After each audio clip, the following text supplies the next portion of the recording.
Okay, the fourth and final presentation for Essential Standard 8 has to do with Watergate. And this, I'm cheating just a little bit here. This is about the 1960s, and all this stuff about Watergate really happened in the early 1970s. But I'm treating the early 1970s basically as an extension of the 60s. All the stuff that was building up at the end of the 60s and all that violence and everything that was being unleashed in 1968. All that takes a little while to wind down, and it continues to wind down into the early 70s. And Watergate is sort of in a lot of ways, symbolically, realistically, it's kind of the end of the 60s in a lot of ways. All this stuff, this negativity, the cynicism about government, the cover-ups about the truth about Vietnam and other things, all of that is going to feed into this final big, gigantic scandal. The biggest political scandal the United States has ever had, called Watergate. So we'll take a look at that in this final video. Make sure you have the notes out in front of you. We'll go ahead and get started with this. And again, the events of Watergate really play out from starting around 1970 and going up to 1974 when it ends. So let's take a look first at the definition. Watergate is a name given to a series of illegal actions taken by President Richard Nixon in the early 1970s that designed to subvert the election of 1972, target political enemies, and then cover all of it up. It resulted in Nixon resigning from office. Again, make sure that you fill in the blanks on your notes with the stuff that's underlined in the definition. So we'll talk about, how it got that name Watergate. That was from a specific act that happened in 1972. But Watergate, I'm putting air quotes around it, Watergate itself is much more to do with other things besides that one little event that took place that summer. So let's talk about what all of this means. First of all, we have to go back to the election of Richard Nixon at the end of 1968. Remember, with 68, with all that chaos that was going on with the assassinations and the violence in the streets, protests, rioting, all that stuff that's going on in 68, Richard Nixon, who had ran for president back in 1960, remember he had that televised debate with Kennedy, almost won that election. He had been the vice president under Dwight Eisenhower. He comes back in 1968, wins the Republican nomination for president, and then wins the actual presidency itself. He ran on the idea of law and order, reestablishing law and order, getting rid of all this chaos that's going on, and ending the Vietnam War. He actually promised to do that. And so a lot of people who otherwise might not have voted for him just for that, just to have the Vietnam War ended, because that had become a goal for a lot of people in America. So he gets elected, but then in the first couple of months of being president, he actually escalates the war. It gets more intense, more bombings, more soldiers and everything. And so that reignites a lot of violence and unrest in America. The division over Vietnam gets worse. You have more protests and riots going on. And so, in that way, the first year of Richard Nixon was not a very good one in that sense, because it made all of this growing division over Vietnam and civil rights and all the rest worse. But now Nixon himself was both a very intelligent and very capable president. He actually had a pretty good first term, other than, that he got off to that rocky start. But eventually he has a number of successful things happen during his first term. The economy does pretty well. He does begin to gradually de-escalate Vietnam after that first year. He makes inroads with creating a relationship with China. He continues to work on peaceful relations with the Soviet Union. He does other things that you wouldn't expect a conservative Republican to do. He established Earth Day, several other sort of environmental things. So Nixon's a very interesting character. He was, like I said, his first term was about as successful a first term as you could expect any president to have. He easily won re-election in 1972. But it was while all this was going on, everything seemed to be going well for him, that he has begun to take steps that would eventually lead to his downfall. And to really get at why that started or how that started, you need to basically stop at this point and go do that activity about the Pentagon Papers. There's two videos you watch. There's a link you go to public broadcasting. There's two videos there that you'll watch, and there's a question set for each one. It doesn't take too long to do. It'll probably take about half an hour or less to do that.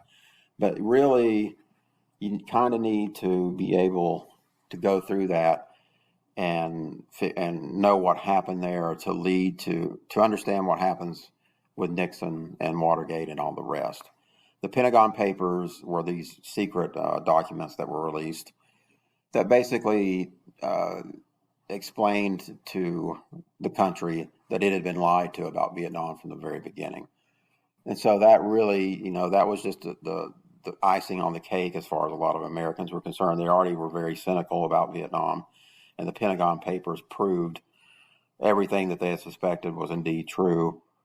So, do that exercise now. Even if you have to pause this, go do it, and then we'll continue on with our look at Watergate. So after the Pentagon Papers are released, and the Pentagon Papers had really nothing to do with Richard Nixon. If anything, they were a very black mark against presidents like Johnson and Kennedy, Eisenhower to some extent, Truman a little bit. But, it wasn't Nixon. Nothing that was released to the New York Times or the media in the Pentagon Papers had anything to do directly with Richard Nixon. But of course, Nixon was doing some of the same things himself. He didn't want that to come out, and he just didn't like the idea that something like the Pentagon Papers could be released to the media without somebody paying a price for it. So he sets up a group of, this is not a formal group, this is something he's doing sort of under the table. He called them plumbers, and you heard about this in the Pentagon Papers activity. They were called plumbers because they were supposed to stop all these leaks to the media, like the Pentagon Papers. And Nixon also began to use them for other things, to break into certain offices, to dig up dirt and information on people, including people that might run against him for president in 1972. Nixon was very concerned about one or two people, especially, who might run against him in 1972 who could possibly beat him for president. And so he begins to use these basically bunch of petty crooks, I guess you could say, to break into offices, to run dirty tricks on people, to smear their reputations, to try and subvert the election in 1972 to his advantage. And he's doing all this with money that he's illegally funding from campaign contributions to help fund these guys do all this activity. So all of this is going on. Nobody really knows about any of this until the break-in of the Democratic National Committee headquarters at the Watergate Hotel in Washington. That's when it begins to be noticed for the first time by anyone in the press or just society at large. Now, we now know that people within the government realized that there was something going on because the White House was directing them to either investigate people or don't look at that kind of thing. So people in the FBI, the CIA, and all these agencies knew that there was something going on, but they weren't telling anybody, of course. They were afraid that they would lose their job and all of that. So, but now with the break-in at the Democratic National Committee headquarters in Washington at the Watergate Hotel, now it has begun to become public for the first time. So that's where the scandal gets its name, Watergate. The Watergate is a hotel in Washington, D.C., and the Democratic National Committee headquarters were inside that hotel, and these burglars broke in and were caught. Now, that break-in at the Watergate Hotel, since it happened in an election year, and it was the opposition party's headquarters that got broken into, that did get media attention for about a week or so, because that looked pretty suspicious. That, maybe the White House had something to do with this. But people looked at it, it didn't seem to be anything other than some kind of just poorly ran, amateur kind of burglary. So most of the media kind of lost interest in it pretty quickly. Two young reporters at the Washington Post, Bob Woodward and Carl Bernstein, you see them there, Bernstein's on the left, Woodward's on the right. They began to do a series of articles and an investigation of what actually happened with this burglary. And as they did so over the course of 1972, they continued to find a trail of money that began to lead back into the White House. By the end of their series of articles in 72, they knew that this had been directed by someone in the White House. They didn't know who, but they knew that someone in the White House, pretty close to the president, had to be aware of what was going on with these plumbers and all their activities with Watergate.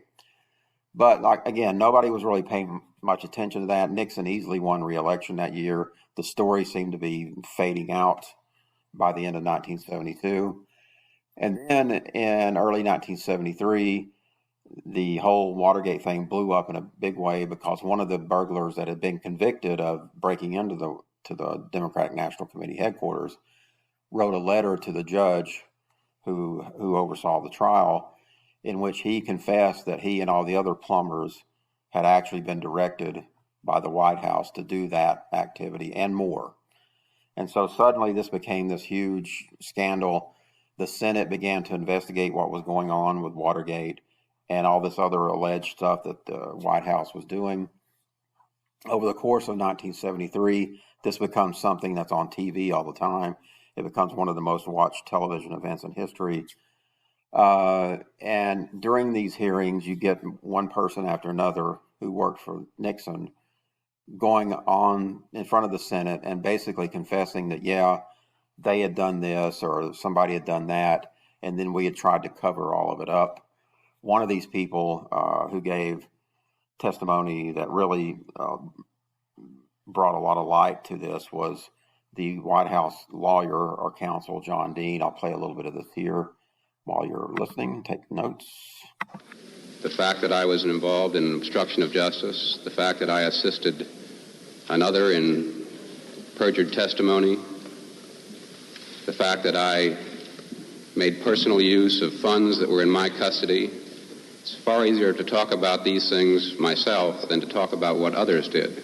The President told me I had done a good job, and he appreciated how difficult a task it had been, and the President was pleased that the case had stopped with Liddy. I responded that I could not take credit because others had done much more difficult things than I had done.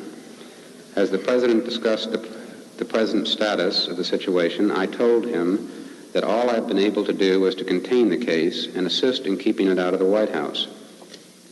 I also told him that there was a long way to go before this matter would end, and that I certainly could make no assurances that the day would not come when this matter would not start to unravel. What I had hoped to do in this conversation was to have the President tell me we had to end the matter now. Accordingly, I gave considerable thought to how I would present this situation to the President and try to make as dramatic a presentation as I could to tell him how serious I thought the situation was that the cover-up continue. I began by telling the President that there was a cancer growing on the presidency, and that if the cancer was not removed, the President himself would be killed by it. I also told him that it was important that this cancer be removed immediately because it was growing more deadly every day. The central question at this point is simply put, what did the President know, and when did he know it? Okay, so John Dean was the young man, the lawyer who was testifying there, that he had done a lot of illegal activities, of which he eventually would go to do some jail time over. On behalf of the President, he was one of the first to point the finger directly at Richard Nixon, the President of the United States, and say that Nixon had known about all this stuff the whole time. And that last little bit was a senator from Tennessee who coined a very famous expression, what did the President know and when did he know it? That became sort of the central part of this investigation. What did Richard Nixon know about all this and when did he know it? It turned out that he knew about all of it and was aware of it the entire time. So this unfolds slowly. It doesn't happen just all at once. It happens over the course of a better part of a year or more. Let me get off of that. The fact that I was... There we go. So while other people are testifying, it comes out that Nixon has actually been recording all conversations in the White House and other buildings. He wasn't supposed to do that. That's actually against the law. It's called bugging somebody when you're recording them without their permission, or you're making recordings inside public buildings. That's an illegal action too.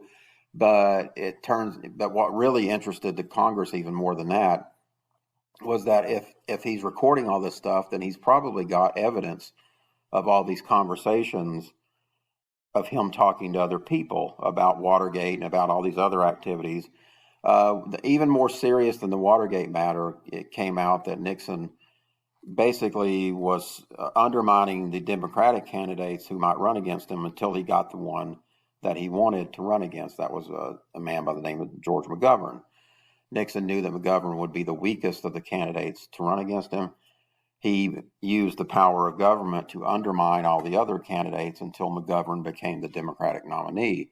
So he was actually kind of subverting the election of 1972. And he didn't really have to do that. He probably would have won pretty easily anyway. But again, Nixon was a sort of a paranoid person. And so even though things were going well for him, he couldn't resist using the power of the presidency to try and undermine an election to his advantage. So all of this is coming out. When they find out about the recordings, the Congress sues the president to release these tapes. He won't do it. That doesn't look good. It looks like he's covering stuff up, which he was. But then finally, the Supreme Court rules that Nixon has to give Congress the tapes. So he does, and then these recordings begin to be released to the public, and they're just a PR disaster for Nixon. First of all, you do hear that he does know about all this stuff as it's happening, so he is aware of the Watergate break-in and other things, and he actually is taking a very active role in overseeing them. But other than that, besides that, there's many tapes where Nixon is swearing a lot, which that people didn't like hearing that back then. He's making sort of racist comments about blacks and Jews and other people. That comes out. Plus the idea that he did know, in fact, all this illegal stuff was going on. There was one tape that had a conversation that was really important that had been obviously erased. There was 18 minutes of just blank where there should have been a conversation. So somebody had erased over that. So all of that looks incredibly bad and basically is the beginning of the end of his presidency.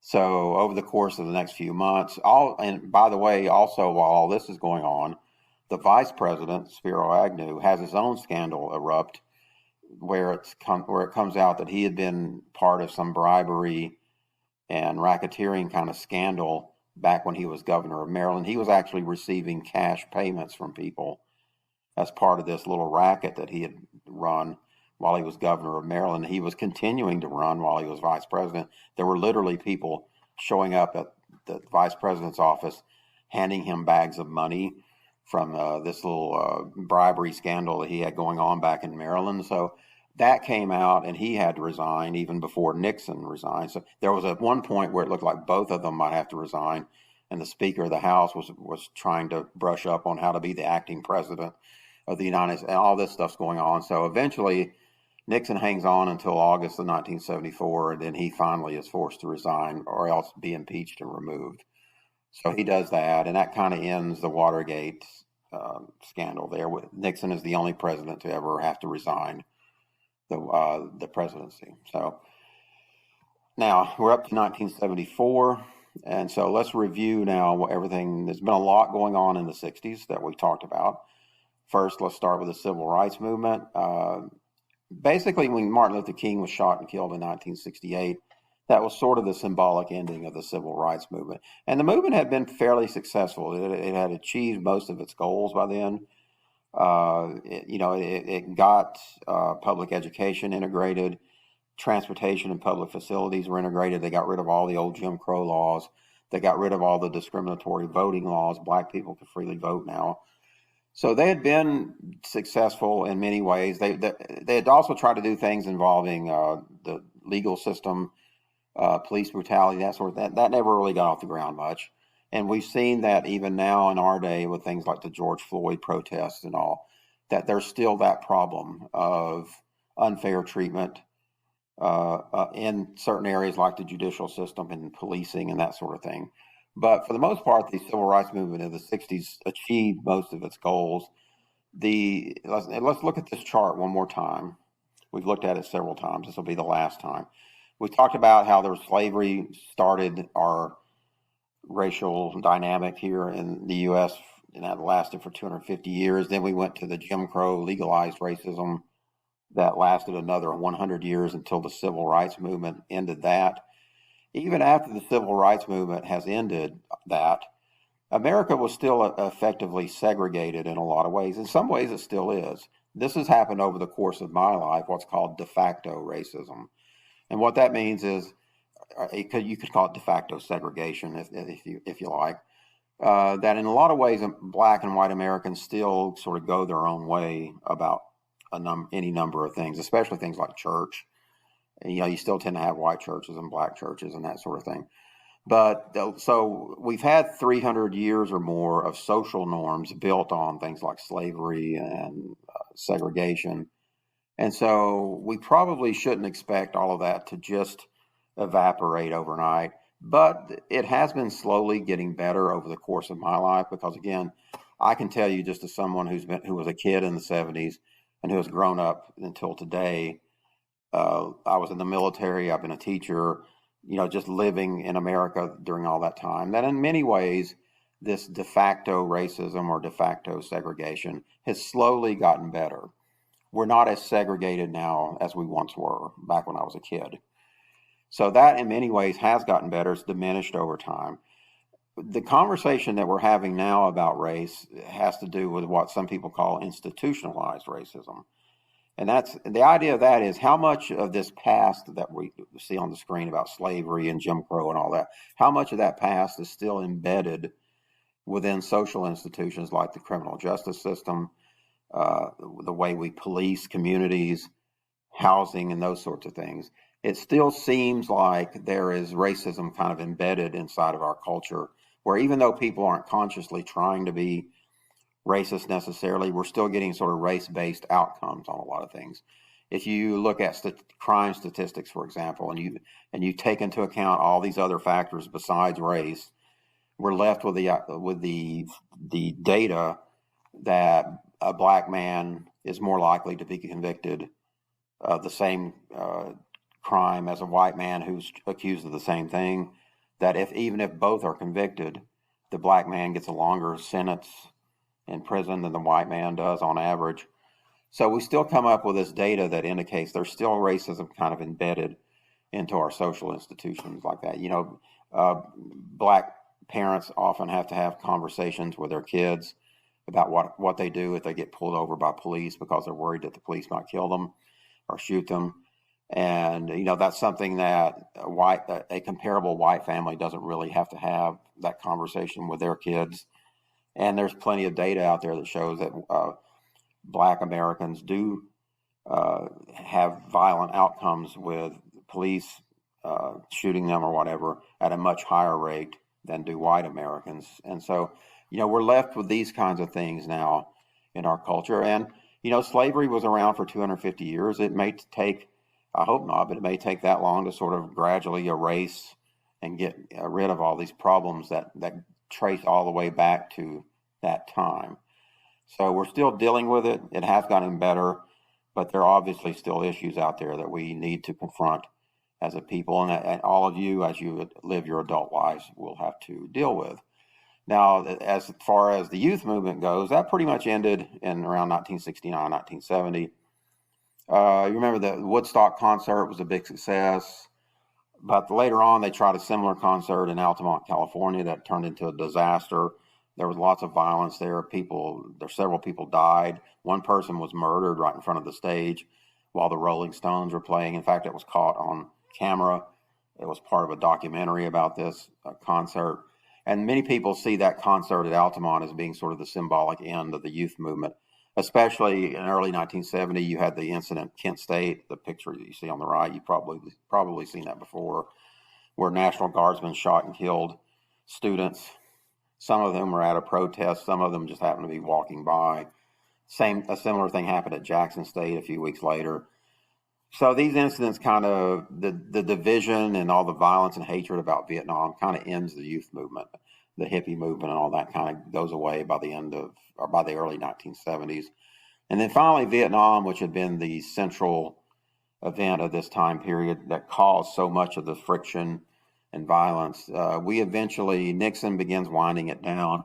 And then even after he resigns, Gerald Ford, who becomes president, takes the final action of pulling the last American soldiers out of Vietnam. And of course, the evacuation of Vietnam did not go well. It was a very chaotic event. We saw something similar recently with Afghanistan when we finally left it. These events never go smoothly. You have a lot of people inside the country who want to leave with the Americans because they've been working with them. And in Vietnam, the North Vietnamese were conquering the South, even as the Americans were leaving, just as we saw with the Taliban in Afghanistan. And so all these people want out. They don't want to face the people who are about to take charge because they're afraid they're going to get punished for having worked with the Americans. So you get these wild scenes, these chaotic scenes of people trying to leave. You see the picture on the right where the American basically is punching the Vietnamese guy to keep him out of the plane. He's trying to get in, and the plane's already got way too many people in it. So Americans had to look at that, the idea that we somehow had lost this conflict that we never really had any business being in the first place, that we never had any real goal of winning. We were just there. So all that left a very bad taste in the mouths of many Americans that lingered for years afterwards. And finally, let's just summarize everything. We've gone over a lot of stuff here, so let's summarize all of this stuff before we move on to our final essential standard. Some of it's good, some of it's bad. And by 1974, the Cold War was in the middle of a quiet period known as détente. So you can just write the bold part down. The U.S. and the Soviet Union, however, would still find themselves in the Cold War in related smaller conflicts like Vietnam, or later on for the Soviets like Afghanistan, that had damaging effects on both countries. But the Cold War itself, by the middle of the 1970s, seems to be pretty quiet. So that's one.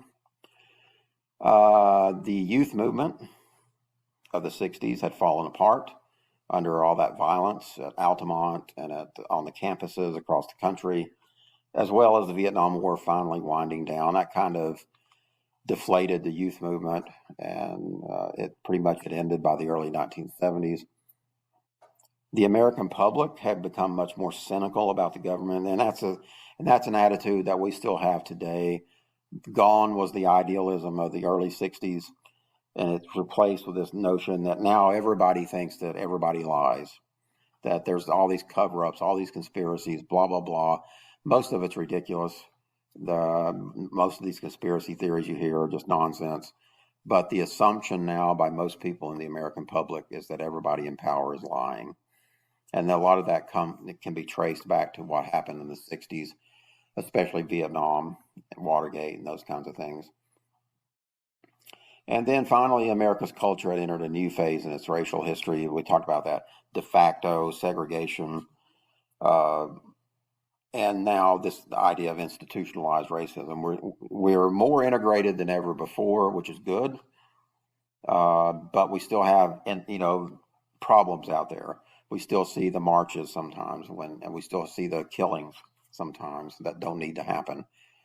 So this is the last of the four about the 60s. I know this has been a lot of information, but I appreciate your patience with it. Hopefully you got all the notes. If you missed anything on any of these videos or on any of the assignments that went along with them, please come see me before you take the test. And thanks for listening. We have one more essential standard to go.